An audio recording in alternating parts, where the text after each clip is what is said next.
दरअसल आपको बता दें, लोकसभा चुनाव 2024 के लिए कांग्रेस की भी सूची आने वाली है। बीजेपी अपने 195 उम्मीदवारों की पहली सूची जारी कर चुकी है।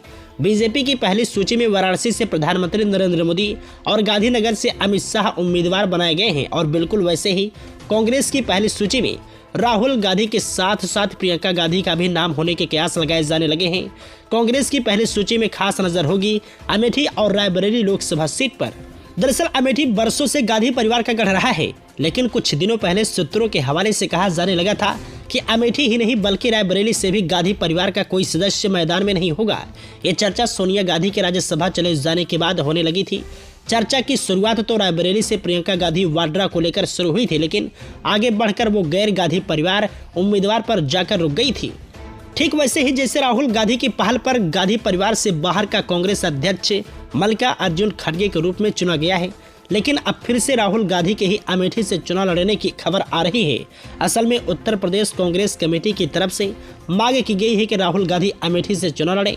अमेठी के जिला कांग्रेस अध्यक्ष प्रदीप सिब्बल ने दावा किया है कि राहुल गांधी अमेठी से ही चुनाव लड़ेंगे। मालूम हुआ है कि प्रदीप सिंघल ने ये बात दिल्ली से लौटने के बाद कही है और ये भी बताया है कि जल्द ही इस बात की घोषणा कर दी जाएगी। इसी के साथ आपको बता दें, 2004 से अमेठी लोकसभा सीट का प्रतिनिधित्व कर रहे राहुल गांधी 2019 में बीजेपी की स्मृति ईरानी से चुनाव हार गए थे।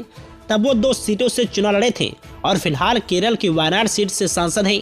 कुछ दिन पहले मोदी सरनेम वाले मानहानि केस में सजा होने पर उनकी सदस्यता रद्द हो गई थी, लेकिन बाद में सुप्रीम कोर्ट से सजा पर रोक लगा दिए जाने के बाद राहुल गांधी की सदस्यता बहाल हो गई। वहीं आपको बता दें, राहुल गांधी चाहे तो फिर से 2 सीटों से चुनाव लड़ सकते हैं। ऑफर तो सोनिया गांधी के लिए था, लेकिन राहुल गांधी भी चाहे तो वायनाड ना सही तेलंगाना की किसी भी लोकसभा सीट से चुनाव लड़ सकते हैं। कर्नाटक में भी किसी सेफ सीट से राहुल गांधी के लिए चुनाव लड़ने का विकल्प मौजूद है। अगर वायनाड में सहयोगी दलों से आपसी लड़ाई से परहेज हो तो राहुल गांधी के लिए चुनाव लड़कर हार जाना ज्यादा फायदेमंद हो सकता है।